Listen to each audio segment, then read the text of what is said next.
Chers amis, salutations et bienvenue à cette session Bread, car l'homme ne vivra pas de pain seulement, mais de toute parole qui sort de la bouche de Dieu.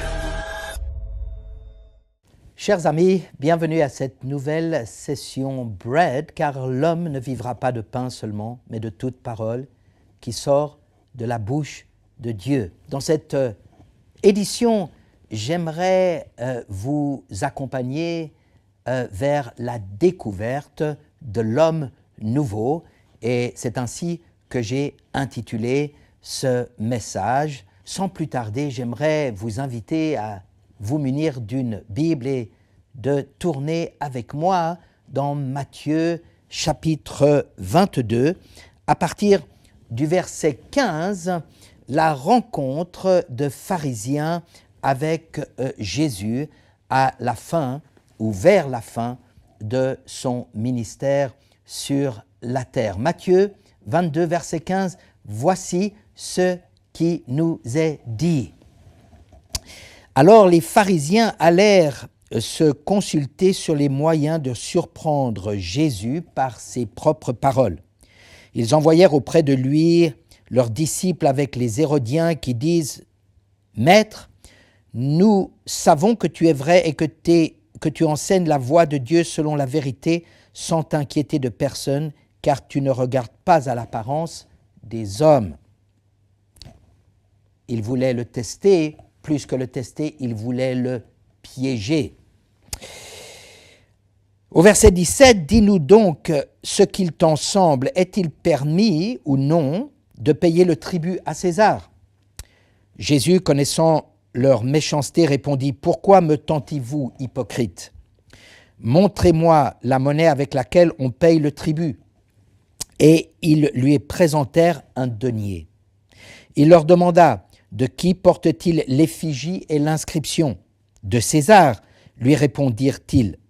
Alors il leur dit, « Rendez donc à César ce qui est à César, et à Dieu ce qui est à Dieu. » Étonnés de ce qu'ils entendaient, ils le quittèrent et ils s'en allèrent. C'est de ce passage que nous avons ce proverbe de rendre à César ce qui appartient à César et à Dieu ce qui appartient à Dieu. Pourquoi rendre le tribut à César, ou en d'autres mots, payer l'impôt à César? Parce que sur la pièce du denier était l'inscription et l'effigie de César. Alors, si on rend à César ce qui a l'effigie et l'inscription de César, ma question est la suivante.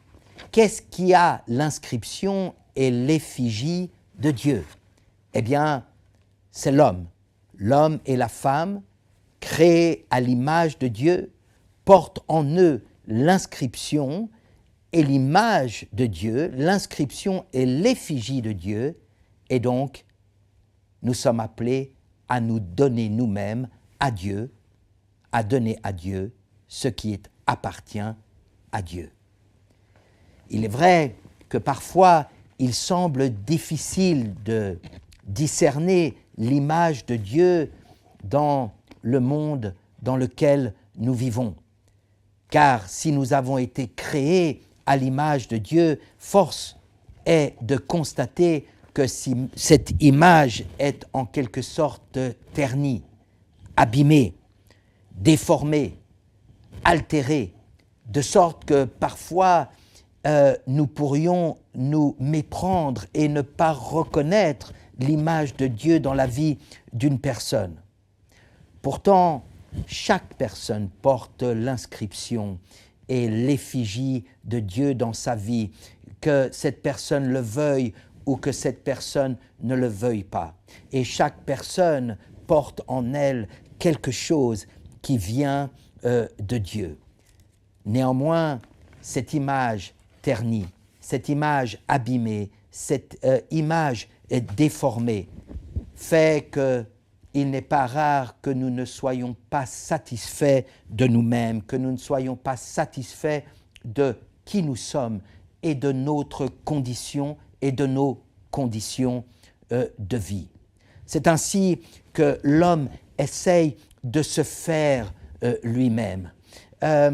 Il essaye de se faire lui-même dans une approche métaphysique que nous pouvons appeler, dans des temps modernes, l'humanisme ou l'existentialisme, selon Jean-Paul Sartre. Nous devenons ce que nous faisons de nous-mêmes. Il y a une recherche philosophique et métaphysique d'un homme nouveau. Et cette recherche métaphysique et philosophique de l'homme nouveau, nous la retrouvons déjà dans les temps anciens, comme dans la Grecque antique qui aimait philosopher. Nous retrouvons cette trace de la recherche de l'homme nouveau à travers toute l'histoire de la philosophie, comme par exemple à travers les écrits de Jean-Jacques Rousseau, qui considère l'homme comme étant pur, mais ayant été perverti par son environnement et sa société. Et donc, selon Jean-Jacques Rousseau, il s'agit d'affranchir l'homme de son entourage, de sa société, de sa culture, afin de lui permettre de retrouver sa pureté par essence, sa pureté initiale. Il y a une recherche philosophique de l'homme nouveau, mais d'un homme qui n'a toujours pas été découvert. Aujourd'hui, en ce XXIe siècle, il existe également une recherche transhumaniste de l'homme nouveau. Un homme qui est transformé par les nouvelles technologies que nous avons découvertes et que nous avons mis en place. Il s'agit de rechercher l'homme amélioré, l'homme transformé. Il s'agit de trouver un homme qui ne connaîtra pas une fin de vie. Cela me fait étrangement penser à une ancienne série télévisée intitulée « L'homme qui valait 3 milliards ». L'homme qui valait 3 milliards est l'histoire du colonel Steve Austin. Steve Austin est un astronaute de la NASA qui connaît un atterrissage malencontreux. Il doit passer par une intervention chirurgicale et certains de ses membres sont changés, remplacés par des prothèses bioniques, des prothèses qui améliorent sa performance. C'est ainsi qu'il déploie une force surnaturelle qui lui permet de voir ce que d'autres ne voient pas, de courir plus rapidement que les autres et une force également physique dans ses bras.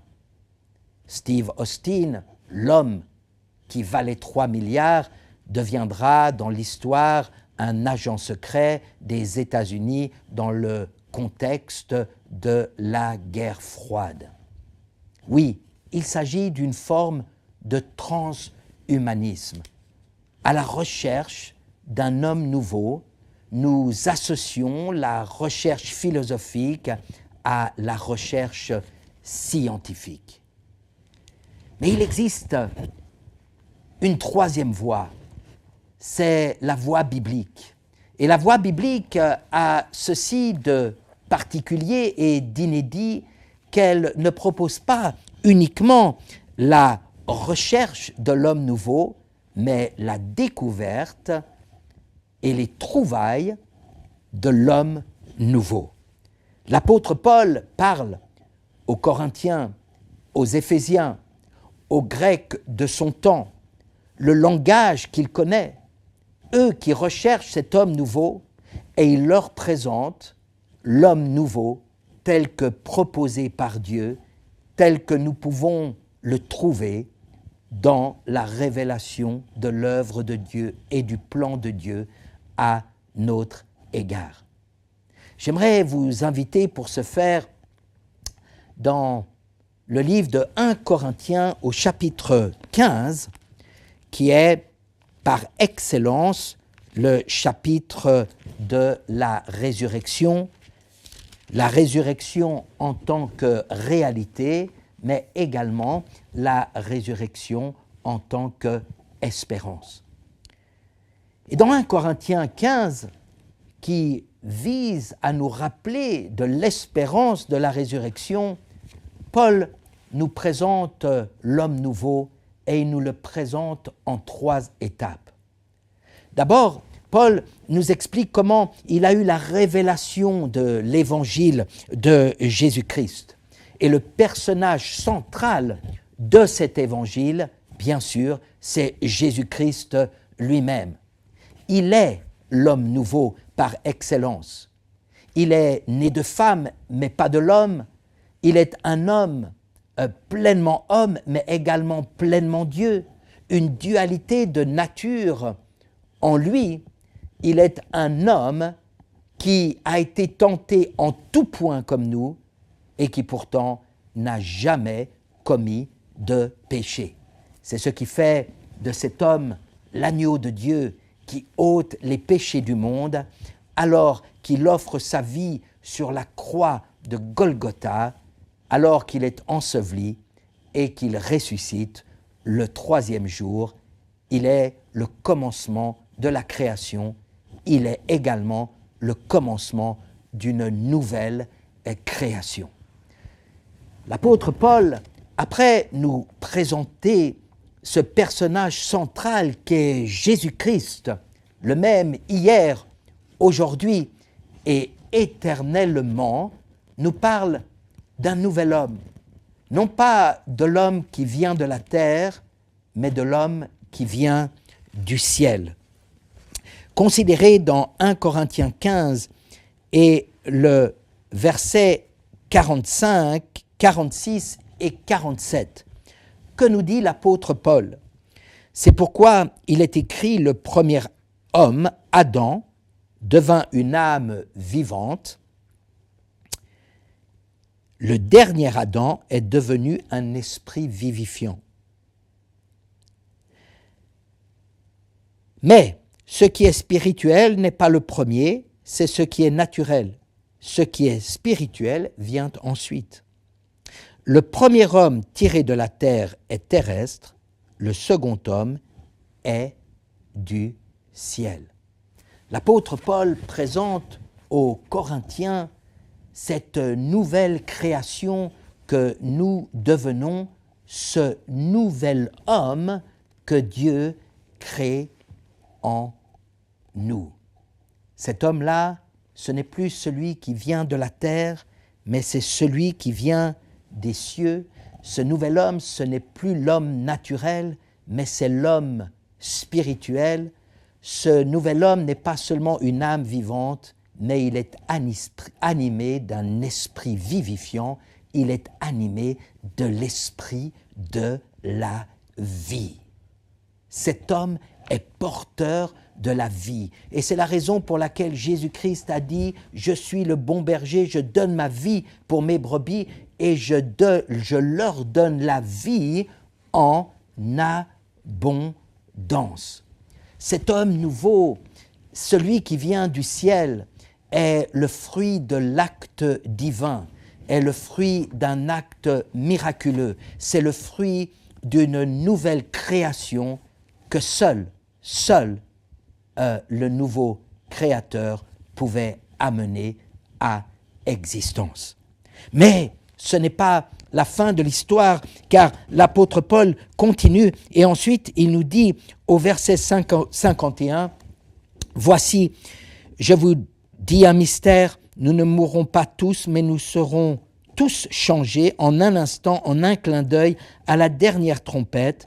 La trompette sonnera et les morts ressusciteront incorruptibles et nous serons changés. » Oui, ce nouvel homme, cet homme qui est une nouvelle création, est appelé à revêtir l'incorruptibilité ou, si vous voulez, le corps glorieux qui ne connaîtra point de mort. La Bible offre la réponse à la recherche philosophique et métaphysique. La Bible donne une réponse à la recherche scientifique du transhumanisme. Oui, nous pouvons devenir ces hommes nouveaux que nous recherchons. Notre insatisfaction nous amène à vouloir faire quelque chose de nous-mêmes. Certains d'entre nous, nous poursuivons cette quête pleine de vanité et force est de constater inutile. D'autres se sont résignés et ont abandonné il y a de cela bien longtemps. Mais que nous persistions ou que nous soyons résignés, cette offre, elle est faite à chacun d'entre nous. Car oui, à quiconque le reçoit, le Seigneur leur donne le droit de devenir enfants de Dieu. Ce sont des hommes, des femmes qui ne sont pas nés de la volonté de l'homme, de la chair ou du sang, mais qui naissent de la volonté de Dieu. Ce que l'apôtre Paul nous offre, nous propose, nous révèle, c'est le fait qu'un nouvel homme n'est plus ce qu'il était et il n'est pas encore ce qu'il va devenir. L'œuvre de Dieu dans notre vie fait que nous ne sommes plus les personnes que nous étions hier, mais que nous ne sommes pas encore celles de demain. Mais aujourd'hui, nous pouvons être un homme nouveau, une femme nouvelle. Aujourd'hui, nous pouvons découvrir notre pleine identité. Et il est important de comprendre qui nous sommes en Jésus-Christ, car c'est seulement en découvrant notre propre identité en Christ que nous pourrons accomplir notre destinée en lui. Cet homme nouveau, qui n'est plus celui du hier, n'est pas appelé à vivre comme hier. Non, cet homme nouveau, renouvelé, cet homme de la nouvelle création est appelé à vivre une nouvelle vie, une vie abondante et même une vie éternelle. Alors, je vous invite à découvrir votre identité en Jésus-Christ. Nous avons tous une histoire, une identité, celle qui est en relation avec notre Père, avec notre Mère, avec notre patrie, avec notre nation, avec notre histoire. Nous avons tous une identité en relation avec notre personnalité. Mais nous ne serons jamais satisfaits jusqu'à ce que nous découvrions l'identité que Dieu a préparée pour nous en Jésus-Christ. C'est en Jésus-Christ que cette identité est cachée. Et alors, plus nous connaîtrons Jésus-Christ, et plus nous allons découvrir qui nous sommes réellement. Un jour, Jésus amène ses disciples à Césarée Philippi, dans un lieu de retraite, loin des foules et loin du travail et loin du brouhaha de l'époque. Il les amène dans un lieu paisible, serein, où il peut plaider et il peut raisonner avec eux, où il peut leur amener une révélation. Et il leur pose cette question. Que disent les gens à mon sujet? Qui suis-je pour eux? Et les disciples leur disent, certains disent que tu es Élie, Jérémie, Jean le Baptiste, un des prophètes. Mais ensuite Jésus leur dit, et qui suis-je pour vous? C'est là où Simon-Pierre lui dit, tu es le Christ, tu es le Fils du Dieu vivant. Et là, Jésus-Christ dit à Simon, Simon, fils de Jonas, Simon Bar-Jonas, ce n'est pas la chair et le sang qui t'ont révélé ces choses, mais mon Père qui est dans les cieux, et je te dis que tu es Pierre, et que sur ce roc, j'établirai et je construirai mon Église. Je fais partie d'une génération à qui on a inculqué, quand nous étions des descendants d'animaux et notamment du singe. Une génération à qui on inculque qu'elle est descendante du singe finira par se comporter et agir comme un singe, comme un animal, peut-être même pire que les animaux. Mais imaginez un instant que nous découvrions notre Créateur et nous en prenions conscience. Soudainement, nous ne sommes plus des descendants du singe, mais nous sommes des créatures.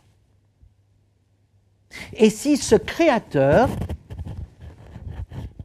il est aussi un sauveur, non seulement nous devenons des créatures, une création, mais nous connaissons la rédemption et nous sommes des rachetés. Imaginez que ce Créateur et ce Sauveur soient un Père. Cela fait de nous non plus des descendants du singe, non pas seulement une création, non pas seulement des rachetés, mais des fils et des filles. Et imaginez un instant que ce Créateur et ce Sauveur, ce Père, soit un roi. Cela fait de nous non pas des descendants d'animaux à travers le processus de l'évolution, mais nous sommes une création, nous connaissons la rédemption, nous sommes rachetés, nous sommes des fils et des filles, et si notre Père est un roi, cela fait de nous des princes et des princesses. Oui, un prince et une princesse ne se comportera plus jamais de la même manière. Il apprendra dans sa vie à marcher comme un prince et comme une princesse dans toute la dignité de cette identité. Notre identité est en Jésus-Christ. Et l'heure est là, l'heure de la révélation de Jésus-Christ dans notre vie. Nous pensons peut-être le connaître, mais le connaître dans une référence historique n'est pas suffisant. Le connaître dans un contexte religieux n'est pas suffisant non plus. Le connaître par expérience est ce qui nous permettra réellement de le découvrir, et avec le temps, nous n'avons pas fini de découvrir ce Jésus-Christ comme jamais auparavant. Cela me fait penser à l'apôtre Jean sur l'île de Patmos, celui qui était proche de Jésus-Christ, celui qui l'a suivi durant tout son ministère. Cet apôtre qui tenait sa tête sur la poitrine de Jésus, cet apôtre qui était appelé le bien-aimé, cet apôtre qui avait une relation particulière, une intimité avec Jésus-Christ, cet apôtre qui était dans le cercle intime de Jésus avec Simon-Pierre et avec Jacques, son frère également. Cet apôtre, il n'avait pas encore connu Jésus comme Jésus s'est révélé à lui, tel que cela nous est présenté dans le livre de l'Apocalypse. Nous pensons connaître Jésus, mais nous avons encore tellement à découvrir de sa part. Cette rencontre de Jésus et de ses disciples à Césarée-Philippi, cet échange entre Jésus et Simon-Pierre est une question d'identité. Simon a la révélation qu'il est le Christ, le Fils du Dieu vivant. Il est le Messie qui devait venir. Et Jésus lui dit, « Simon, fils de Jonas, je te dis que tu es Pierre et que sur ce rocher, je bâtirai mon église. » Oui, Pierre, Simon, devient Pierre, il découvre une identité insoupçonnée. C'était celle qui se cachait dans la révélation de Jésus-Christ. Et dans la révélation de Jésus-Christ, il y a la création d'un nouvel homme, d'une nouvelle femme, de ce que vous êtes appelés à devenir dans votre vie. Alors, devenez cet homme et cette femme que Dieu veut créer en vous pour une nouvelle identité et pour une nouvelle destinée. Bénédiction à vous tous.